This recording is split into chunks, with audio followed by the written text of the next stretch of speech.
ಹೋಗಿ ಅರ್ಗ ಜ್ಞಾನೇಂದ್ರ ಅವರ ಗೃಹ ಕಚೇರಿಗೆ ದಾಳಿ ಮಾಡಿ ಹೇಳ್ತಾರೆ ಲಾ ಆ್ಯಂಡ್ ಆರ್ಡರ್ ಕುಸಿದೋಗಿದೆ, ಇಲ್ಲಿ ನಮ್ಗೆ ರಕ್ಷಣೆ ಇಲ್ಲ ಅಂತ ಅವ್ರು ದಾಳಿ ಮಾಡ್ತಾರೆ. ಅದಕ್ಕೆ ಲಾ ಆ್ಯಂಡ್ ಆರ್ಡರ್ ಕೊಲ್ಯಾಪ್ಸ್ ಅಂತಾರೆ.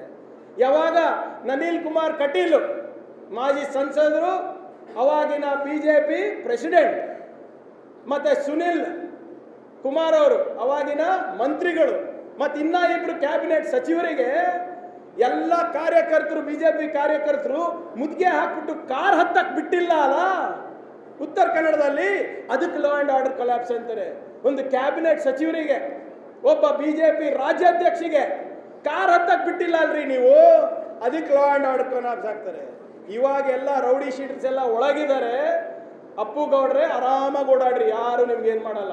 ನಿಮ್ಗೆ ಏನಾದರೂ ಭಯ ಇದ್ರೆ ಅದು ನಿಮ್ಮ ಉಮೇಶ್ ಜಾಧವ್ ಅವರು ಕೆಲಸ ಮಾಡಿಲ್ಲ ಅಂತ ನಿಮ್ಮ ಕಾರ್ಯಕರ್ತರಿಂದಾನೇ ನಿಮ್ಗೆ ಏನಾದರೂ ಆದರೆ ನಾವು ಜವಾಬ್ದಾರರಲ್ಲ. ನಾವು ಅಥವಾ ನೀವು ಒಂದು ಲಿಖಿತ ಮೂಲಕ ಒಂದು ಕಂಪ್ಲೇಂಟ್ ಕೊಟ್ಬಿಡ್ರಿ BJPದವರೆಲ್ಲರೂ, ನಮಗೆ ರಕ್ಷಣೆ ಬೇಕಾಗಿದೆ BJP ಕಾರ್ಯಕರ್ತರಿಂದ ಅಂತ ನಾನು ಒದಗಿಸ್ಕೊಡ್ತೀನಿ. ಅದು ನಮ್ಮ ಏನು ಸರ್, ಡಾಕ್ಟರ್ ಶರಣ್ ಪ್ರಕಾಶ್ ಅವ್ರ ಒಪ್ಪಿಗೆ ಇದೆ ಅನ್ಸುತ್ತೆ ಇದಕ್ಕೆ ನಂದು. ಯಾಕೆ ಕೊಡಲಿ, ನಾವು ಏನೂ ಕೆಲಸ ಮಾಡಿಲ್ಲ 5 ವರ್ಷದಲ್ಲಿ, ಅದಕ್ಕೆ ನನಗೆ ಮನೆಗೆ ಕಳಿಸ್ಬಿಟ್ಟಿದ್ದಾರೆ. ಈಗ ನಮ್ಮ ಸಂಸದರು ಏನೂ ಮಾಡಿಲ್ಲ, ನಮ್ಮ BJP ಕಾರ್ಯಕರ್ತರು ರೊಚ್ಚಿಗೆ ಎದ್ಬಿಟ್ಟಿದ್ದಾರೆ.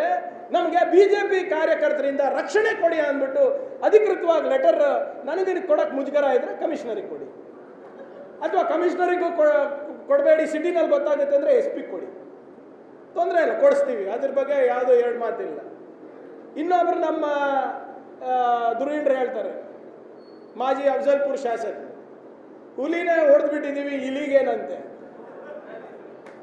ಎಂತ ಇದು ಬಂದ್ಬಿಟ್ಟಿದೆ ನೋಡಿ. ಹುಲಿ ಅಂದರೆ ಖರ್ಗೆ ಸಾಹೇಬ್ರಂತೆ, ಖರ್ಗೆ ಸಾಹೇಬ್ರಿಗೆ ಹೊಡೆದ್ಬಿಟ್ಟಿದ್ದೀವಿ, ಈ ಲೋಕಸಭೆಯಲ್ಲಿ ಏನು ಆಗುತ್ತೆ, ಇಲಿನೇ ಹೊಡಿತೀವಿ ಅಂತ. ಈ ಹೇಳ್ತಾ ಇರೋ ವ್ಯಕ್ತಿ ಯಾರು?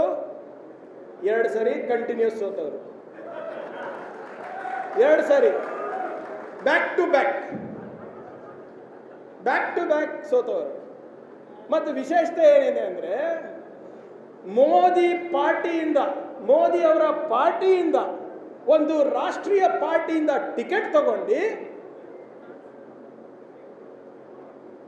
ಮೋದಿ ಅವರ ಹೆಸರು ಹೇಳ್ಕೊಂಡು ಅಫಜಲ್ಪುರ್ನಲ್ಲಿ ಬಂದಿದ್ದು ರನ್ನರ್ಸ್ ಅಪ್ ಅಲ್ಲ, ಸೆಕೆಂಡ್ ಅಲ್ಲ, 3ನೇ ಪ್ಲೇಸ್, 3rd ಪ್ಲೇಸ್.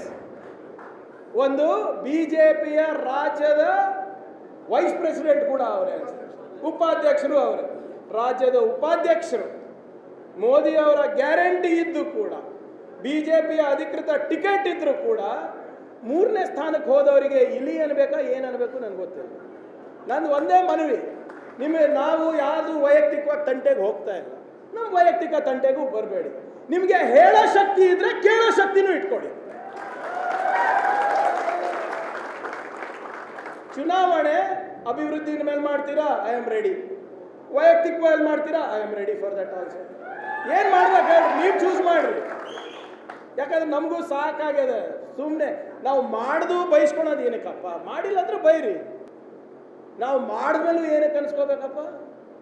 ಆಮೇಲೆ ನೀವ್ಯಾರು ಹೇಳಕ್, ನಮಗೆ ಜನರು ತೀರ್ಪು ಕೊಟ್ಟಿದ್ದಾರೆ, 136 ಸೀಟ್ ಕೊಟ್ಟಿದ್ದಾರೆ ನಮಗೆ, ನಿಮ್ಗೇನು ಕೊಟ್ಟಿದ್ದಾರೆ. ಆದ್ರಿಂದ ದಯವಿಟ್ಟು ನಾನು ಹೆಚ್ಚೇನು ಮಾತಾಡ್ಲಿಕ್ಕೆ ಹೋಗೋದಿಲ್ಲ. ಈ ಚುನಾವಣೆ ಯಾರು ಮೈ ಮರಿಬಾರ್ದು, ವಿಶೇಷವಾಗಿ ದಕ್ಷಿಣದಲ್ಲಿ. ಯಾಕಂದರೆ ಬಹಳ ವರ್ಷದ ನಂತರ ನಮಗೆ ಒಬ್ಬ ಶಾಸಕರು ಸಿಕ್ಕಿದ್ದಾರೆ. ಅವರು ಇವ್ರು ಹೇಳ್ದಂಗೆ ಅವ್ರದ್ದು ಸರ್ವಿಸ್ 24/7. ಕನ್ನಡಿಗರ ಮೆಚ್ಚಿನ ನಿಮ್ಮ ನ್ಯೂಸ್ 18 ಕನ್ನಡ ಈಗ ವಾಟ್ಸ್ಆಪ್ನಲ್ಲಿಯೂ ಲಭ್ಯ. ಕರ್ನಾಟಕ ಮತ್ತು ದೇಶ ವಿದೇಶದ 360 ಡಿಗ್ರಿ ಸುದ್ದಿ ವಿವರವನ್ನ ನೀವು ನಿಮ್ಮ ಕೈ ಬೆರಳುಗಳಲ್ಲಿಯೇ ಪಡೆಯೋದಿಕ್ಕೆ ಈ QR ಕೋಡ್ ಅನ್ನ ಸ್ಕ್ಯಾನ್ ಮಾಡಿ. ನಮ್ಮ ಚಾನೆಲ್ ಅನ್ನ ಫಾಲೋ ಮಾಡಿ, ನೋಟಿಫಿಕೇಶನ್ ಆನ್ ಮಾಡಿ.